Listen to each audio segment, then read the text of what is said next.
Oh, yes. Happy January the 9th. And today, you know what? I'm so excited to even talk about not just the topics, but to talk about the holiday that is for January the 9th. And I bet, I'm willing to bet I am going to mention something that you probably don't know, unless I told you, which I don't think I did. So today is National Balloon Ascension Day. And back in September, I woke up out of my sleep like 1 o'clock in the morning and I couldn't go back to sleep. So I turned the TV on YouTube to just see what was happening. Lo and behold, on September the 2nd, David Blaine, you know who he is, the illusionist? Of course. I love him and Mike Angel. You mean Chris Angel? That's what I meant. Somebody's angel. Mike Angel is a singer. One of those angel people. Mike Angel is a singer, sorry. So David Blaine was doing a balloon ascension and YouTube sponsored it. I was like, I like David Blaine. I think he's interesting what he does. Yeah. I remember that self, he's buried himself in the ground for 48 hours or whatever. My only concern, I trust that he could get out of any situation. I was so concerned about his bathroom situation that it felt like it was my bathroom situation. But David Blaine was doing a balloon ascension, something that he said he had wanted to do since he was 5. Moral of the story on that is you're never too old, it's never too late. And he had stopped doing stunts when his daughter was born. So right when she was about 2 years old, he said, I'm not going to do any more of these stunts because if I die and I don't get to see my only daughter on this planet, if I don't get to see her grow up, that, you know, shame on me for doing all these stunts. So he had not done a stunt. So now she's like about 10, 11, 12, something like that. And he decided, I'm going to do this last stunt and I hope I live, right? So he takes her to the place. They did it at like this airplane hangar. He take her to the place and he tells her, I'm doing this, but this time I'm not doing it because I'm afraid. He said, I'm doing it for you to just show you who your dad is. Like, I'm doing this for you. I was crying like me and David Blaine was on the phone or something. It was ridiculous to the highest levels of ridiculousness. So anyway, I was like, okay. So I sat up in the bed. I said, wait a minute, this is interesting. I love balloons. I love anything that has to do with floating away. So what his goal was is that he wanted to float away as far in the sky, past the airplanes, whatever. If he could go 10,000 feet, it didn't matter. He wanted to get all the way in there. So let me tell you a few things before I finish. So today is Balloon Ascension Day. And David Blaine had over 23 million people looking, 23,555,431,000 people looking at this as I'm looking at. So we're talking 23 million people. Okay, so he wanted to ascend as high as he could. He'd been wanting to do it since he was 5 years old. He said he wanted to just float away. And if he came back, fine. And if he didn't, fine. But he was confident enough to know, you know, that he was going to do it. But that was on September 2nd. But watching that thing from the beginning to the end, and there was no ending because we didn't know when the balloons, it was many, many, many hours of watching it. I was so nervous for that man. I didn't know what to do because after he started getting so high, balloons started popping. Like he was so high into the atmosphere, the balloons couldn't handle it. And he had enough balloon helium, or I guess they used something beyond helium to keep him up there. The balloons were probably like, each balloon was probably the size of the room that you're in right now, right? Or bigger. Oh, yeah, yeah. And he just kept going up and up. And at some point, all you looked up and you saw a dot in the sky. I know he went higher than when I went skydiving because he was way, way up there. What they did do that I love though is they had a little airplane that was up there watching him. So just in case he falls, at least they could do something to try to get somebody to parachute and go get him or something. Did they have a camera on him? He had a camera on he had about 18 cameras on each balloon. Gotcha. Okay. So we got to see everything in real time. We got to see him cry and do everything because he was so excited too. I'm gonna add that to my list while you're saying that. It's called just look up when you go to YouTube, just put David Blaine Balloon Ascension and it'll come up. So anyway, he all the cameras we could hear everything he was saying. He was talking about, oh my God, it's so beautiful up here. He was like, the air is different. He had to have on certain kind of oxygen tanks to just even breathe up there. Then they had to show him how to work his parachute just in case, but they couldn't control where he was going to land. Like We don't know if you're going to land on top of a mountain in another country. We don't know where you're going to land because he was up so far, but he had all the safety measures, and his daughter was so excited and she was crying and she's like, oh my God, my dad. But then every time he would go up even higher, he would get on the walkie-talkie that they had attached to him, and he would say, I'm okay, baby. Like, I'm going to be okay. Because she was so nervous. And then I think her mom was there too. They're not together anymore, but because I think the daughter lives in London or something with the mom. So she came there just to see dad do that. So I'm telling you, it is so exhilarating. It has every emotion your body could probably even go through just in one setting. But I'm telling you, it was so exciting to see him do that balloon ascension. Now, I don't have nothing in me that says I want to do that. No, I thought about it, and it was very much no. I don't have that in me. Now, I got a lot of crazy stuff in me, like that latest thing that I told you I'm adding to my list that I haven't even still found out the name of. I even have asked 3 people, from the different sites that sent it out, hey, y'all, what's the name of this activity? Nobody responds back. So I was like, I'll have to figure it out. Somebody called it the magic carpet something. And so I'm gonna have to go look that up, and then maybe the right thing will actually come up. But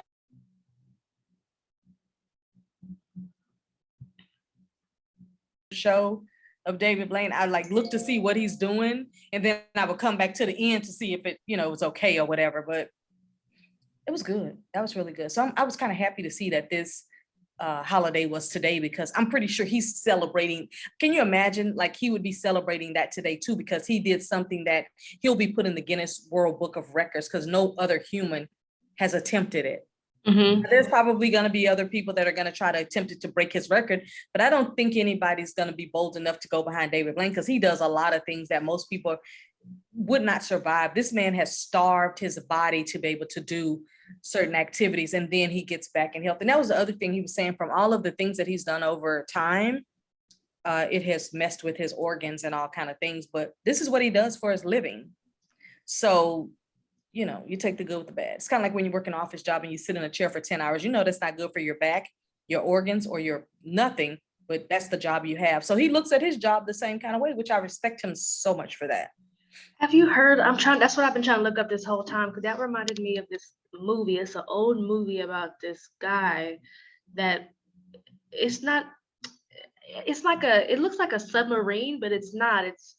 It kind of looks like a balloon too, but he went all the way in the sky, past the sky, and it looked like the balloon ball that he was in, like, fell into the water, but it looked like when he went all the way up into the sky that he entered a whole nother dimension and literally saw. Was that a real movie, or was that I think it was based on something real. That's what I'm trying to find right now.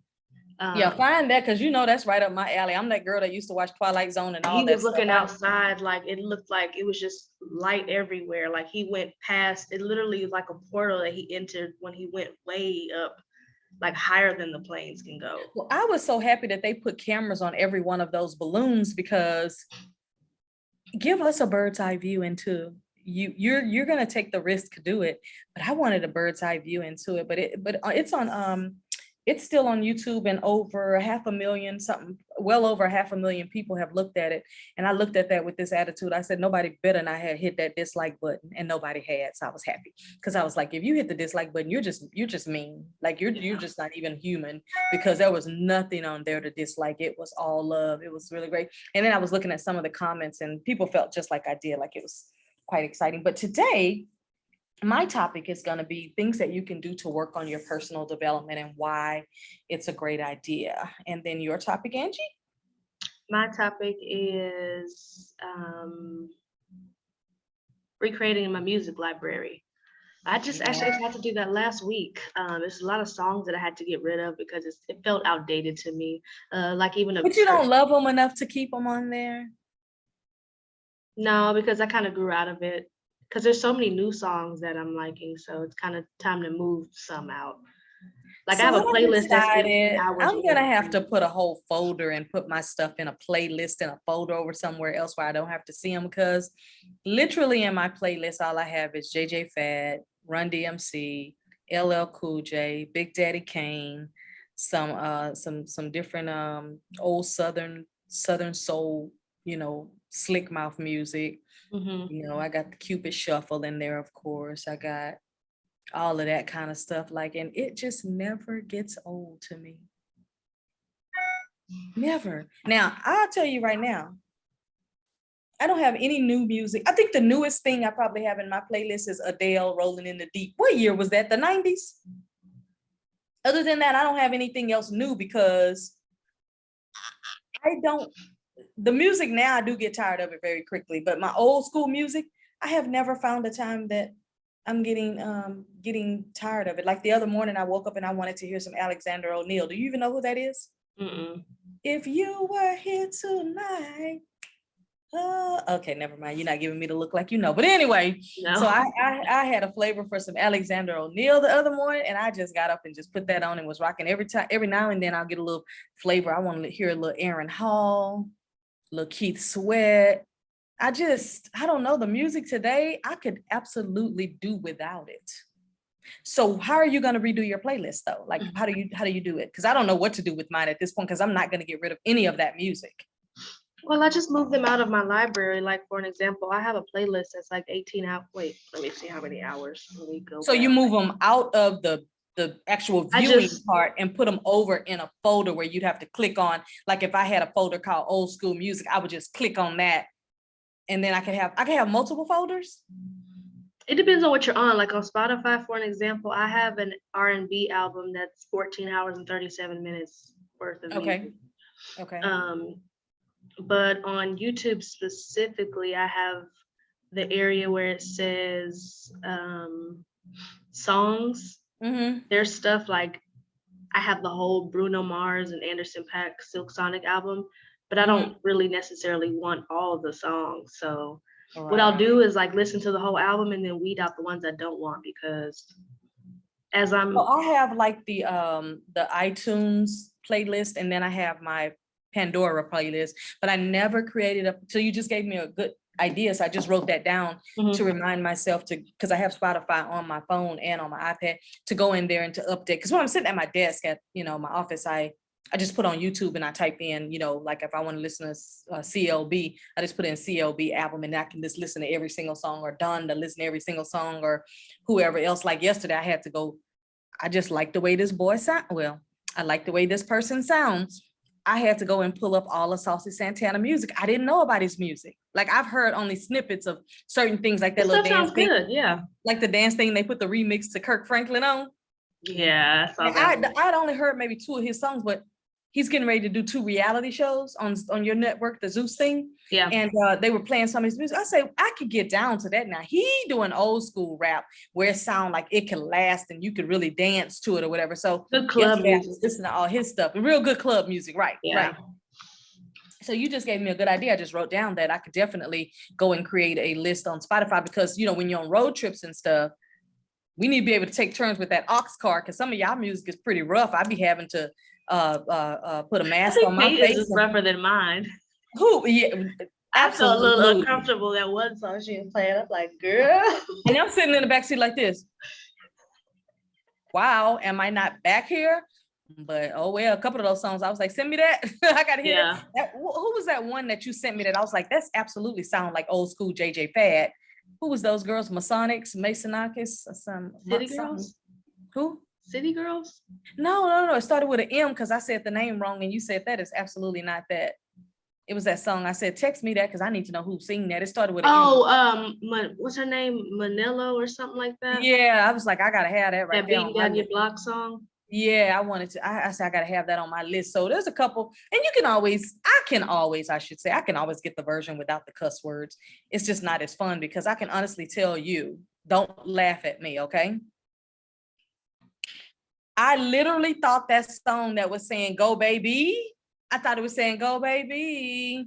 I wanna go baby. When I heard the original version, I was like, I will never sing that song again. I'm all out singing this song wherever I hear it, not realizing what it was really saying. I had absolutely no clue. That's what it was saying. A couple of Chris Brown songs I didn't know what they were saying. And I'm like, oh, you nasty.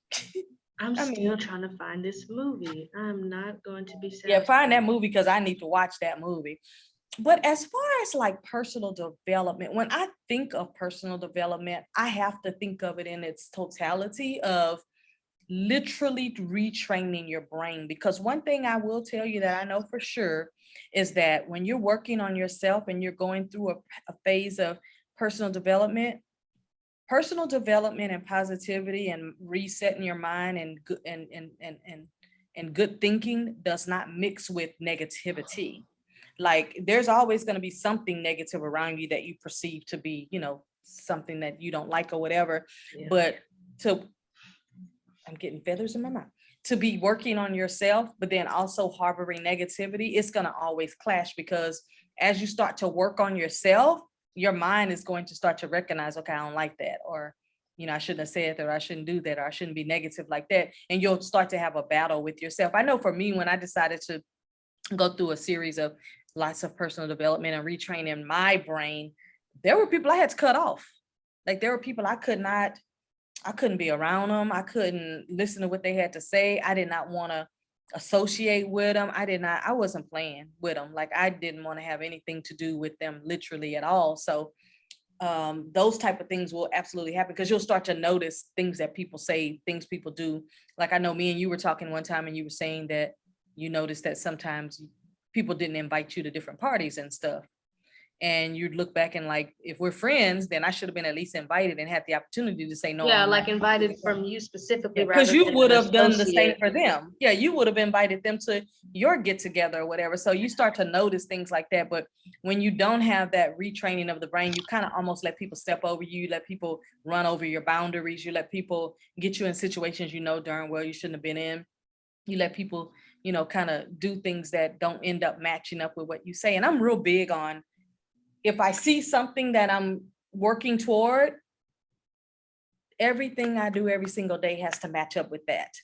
Mm-hmm. Any little thing that don't match up with that, either just scrap the whole thing or you got to recorrect yourself at that moment. But I'm kind of like, everything has to match here to be able to get over there. Because if not, you're never going to get over there anyway. That is true. So that's my thing about personal development, is just, if you're ready for it, you're ready. But if you're not, I know there's this old quote that says, when the student is ready, the teacher will appear. Very metaphorically, but very true. It's kind of like when you decide, I'll never forget when I decided in 2006 or 7, I said I wanted a Mini Cooper. Actually, in 1992, I said that when I got to be an adult that I would drive a BMW. Well, Mini Cooper is made by BMW. Mm-hmm. So I went back through my high school book. And in 1992, when it said, what's the car that you're going to drive when you become an adult? And I had BMW there. I wrote that when I was in 12th grade.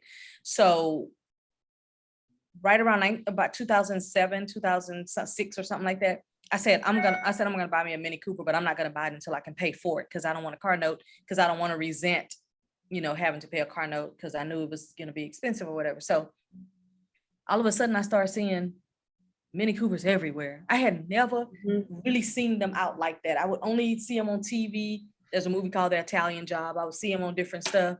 Mm-hmm. And I had never just really, but then all of a sudden they started showing up. They just kept showing up. By the time 2009 came out, I saw them everywhere. By the time 2011 came, I was like, yeah, I'm getting a Mini Cooper. Yeah, I've already worked and planned, did specific things to be able to pay for it. I'm getting me a Mini Cooper. But everything that I was doing was lining up for that. I was looking at what contracts can I work to get that money, so that when I go pay for it, I can negotiate real well. And I don't want to pay what they have it for sale. I want to pay for what I know they'll take. So I can negotiate on a car. I'm not worried about that. But it was like everything had to line up with what I said I wanted. Like when I knew when you and Josh were getting ready to, when y'all graduated from pre-K, I knew that I didn't want to still be in an apartment, but that I wanted to be in a house. Because that was my first year, and my only time I ever lived in an apartment by myself was then. And so when y'all graduated from Helen's Academy, I know you remember Miss Helen. Mm-hmm. When y'all graduated, I was like, yeah, I got to buy a house, because I want them to be able to have their own yard to play in. I want them to be able to, go to school and be with different types of people. I don't want them to just only be around one group of people. And as soon as I said that, I walked into the wrong building one day, looking for one building. And I walked into the wrong building. There was this lady standing there, and she said, can I help you? I said, oh, I'm looking for so-and-so. She says, oh, that's in the next building. She say, have you ever thought about buying a house? And I was like, nah, not at this time. I recently got divorced not too many years ago, and I got to get my credit right or whatever. And she was like, come on in my office. That was Miss Pat. She said, Mhm. did you ever meet Miss Pat? I have to probably see her. Yeah. I called her this year and her number was disconnected. So I hope she all right. Or I couldn't get her daughter on the phone or anything, but I was like, that's very strange because she's kind of like me, kind of like my mom. We like never will change our number. Like Mhm. my mom's had that same number since I was in high school. So no, she would never, but I don't know. She said, come on in my office. And she said, let's just look it up. Let's just look up your credit and everything and do it. She was like, well, if I teach you how to do your credit and get it right, you think you'd want to buy a house? I was like, yeah. She said, because I can get your house with no money down, blah, blah, blah, blah, blah. That was true. But she was like, I can try to do this, that, and the other. And at that moment, everything was like, what do I need to do to make this house happen? Mhm. So it's like everything that I was doing at that moment, working overtime, working holidays, what do I need to do to make sure I'm going to get that house? In 3 months, I was in a house. So I'm just saying, if you get your mind right and you start talking about what I tell you 2 weeks ago, no, maybe 2 weeks ago, I texted you and said, the Holy Spirit told me I'm supposed to have a drop top. Yeah. Then I texted you again and I was like, I'm supposed to spend 3 weeks in Mexico. 3 weeks in Mexico. I was like, yeah, I gotta go. So I actually am careful with what I say because I know it'll start showing up. I know it'll start showing up. Now I was looking at my list the other day and I wrote down first all the positive, everything that I've ever manifested in my life, just from my mouth, every single thing. And then I said, okay, now we got to go with what I haven't gotten. And there were only 3 things that I have not received yet. Just 3 things. I'm not going to say what they are, but 3 things that I have not received. And I looked at those 3 things and I said, why you haven't showed up? Why you halfway showed up, but you ain't show up and show out. So I was talking to that piece of paper and I was looking at it and I was like, okay, well, we're gonna see what you about. And I left it alone and I moved on. So for me, personal development is different, deeper, I should say, than walking around pretending to be happy every day, walking around with these, how are you? No, it doesn't have to show up like that. But to me, personal development is about knowing what I want and putting things in place to make sure that I can have those things, but then also being around other people like that too. So what about you? When it comes to manifesting? No, your topic. Oh, we already talked about recreating my music library. Oh, but you were looking something up. I still can't find it. I put it in my okay. notes to think about it later. That and the whole what does it mean to meditate in your dream? Because it's gonna bother me until I figure it out. Yeah, you probably have to just go ahead and ask him again, but then text it to me because then I'll write it down somewhere and we're never gonna lose it because I want to know his perspective on what he had to say because I tried to Google it too. And it's not gonna come up because I right. think when you get And it could be something that he read in a deeper place that because there's a lot of reading that you can do about manifesting. I know it's something about 10 minutes of 10 minutes of meditating in your dream equals a week of something. we're gonna find out. Yeah. Well, that's our show for today. That's our show for today. I really thank you for that reminding me about Spotify because it's so funny because I've had Spotify on my things forever, but I don't really use it unless I'm in the car and we need to listen to some music. But sometimes when you're going through certain areas and you don't even have Wi-Fi or whatever, you can't listen to anything. But somebody told me on some of these things, you can download music to your device so that if you have a playlist, you can download a playlist. Then when you get in those areas where you don't have Wi-Fi, you can then play it from there and then go back and delete it so it doesn't take up so much storage on your phone. I'm sure, but I don't. That's the main reason I haven't looked into it. I'd rather use an app than actual data, like storage usage. Right, but when you're traveling on the road, as you will be able to see soon, you get no Wi-Fi, you get no app. Because without Wi-Fi, you can't listen to the app. Well, we're just gonna have to sing 99 bottles of beer on the wall. Well, actually, we won't have to worry about anything because you're humming 24 hours. So we'll just let the mermaid call us. Well, you're like, y'all entertained. Yeah, look, there's another silly car song besides the 99 bottles. It's the one where you say like 10 or 11 things, but each time you start one, you have to say the other ones before it. It's kind of like 99 bottles, but it's something. And I'm just like, my brain don't work like that. I'm not going to remember number 1 by the time I get to 10. Like I would have to actually think to do that, but I bet that's fun. I like corny board games and corny songs and stuff like that. To me, it's hilarious, especially when you don't know the words. All right, then. Well, that's our show for today. And again, if you're listening to it on audio, come over here and see our faces over on YouTube at Mother Daughter Ish. And if you're listening, if you're looking at it on looking at it on YouTube, and you end up on a road trip or something coming up in the spring, summer, or whatever, definitely remember us, so that when it pops up on your device and it says Mother Daughter Ish has a new show, and you're like, I'm not in front of a computer, just pop it in, and you can look at the video later, but you can listen to the audio, and we're on all of the platforms. So whichever one you listen to your podcast at, you can find us there. Most people do listen on Apple iTunes or something like that. We are definitely there, and would love for you to join us over there. Oh, remember to subscribe over there, because I always forget to say, make sure they do the audio subscribe, but I still see that our listenership over there is going up, just like our viewers over here is going up. There's a whole different genre of people that only listen because they haven't understood that also there are video versions of a lot of people's podcasts. But everybody will learn when it's time for them to learn that people are doing things a little different. Because I know people right now that are like, oh, so you do 2 separate podcasts? And I'm like, no, it's the same. It's just one is the audio part and one is the video part. And they're like, yeah, and that's one thing, catering to people's preferences, because some people just solely like to listen to iHeart or Spotify. Like if someone tells me about their podcast today, I would first ask them if they're on Spotify, and then I'd ask them if they're on Google Podcasts, because those are the 2 that I mainly use. Right. Like that Crime Junkie one, I like that podcast. You like, and what's that on Spotify? You listen to it on Spotify? Yeah, it's on Spotify. I just like the way she tells it, the way she tells these cases, and it'd be a lot of cases that still have not been solved. That's the ones that bother me, because it's like the families are going to be in limbo for how long? It's really sad. I hope I don't know anybody that would be in that situation. It's kind of really scary. That's why I don't listen to those crime podcasts, especially the ones that haven't been solved, because it also tells you whoever the perpetrator is, they're still out there.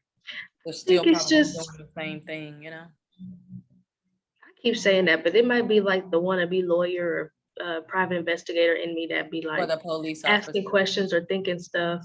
I would never think about being the police, but I'm thinking like if I had a dream, like I don't know, but I just be thinking about stuff, because I'll think about stuff or say stuff that they haven't even said on the podcast or thought about. I think on those shows, do they bring in psychics? Not that I know of. Well, see, they need to step it up, because even Monk brought in a psychic to find out where the lady fell off the cliff. So, you know what I'm saying? So even Monk did that. Did you ever finish Monk? I'm not even halfway done the first season. I'm watching too much at once, but I'm not deal with you. And here I am over some here. people listen to music based on their moods. I watch stuff based on my mood. So I do know I'm gonna go back. What kind of mood you be in to watch these crime shows? Something like to really grasp and catch my attention, because I watch a lot of stuff that don't catch my attention in the first couple minutes. And that's what I need. I need something to catch my attention like real quick. In the first 10 minutes. I give it like a good 5 to 10 minutes, 15 if I'm lurking. I'll give it 5. I turn it off. I don't know why I can't get into that In the Dark, whatever show that is. I can't get into that. I've watched maybe 3-4 episodes of it. I liked it from day one, and I'm going to tell you something. I know not one of those characters. I don't know any of them. You still haven't seen them in other stuff?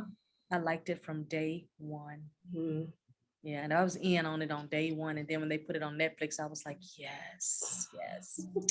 All right, well, that's our show for today, and bye for now. Bye.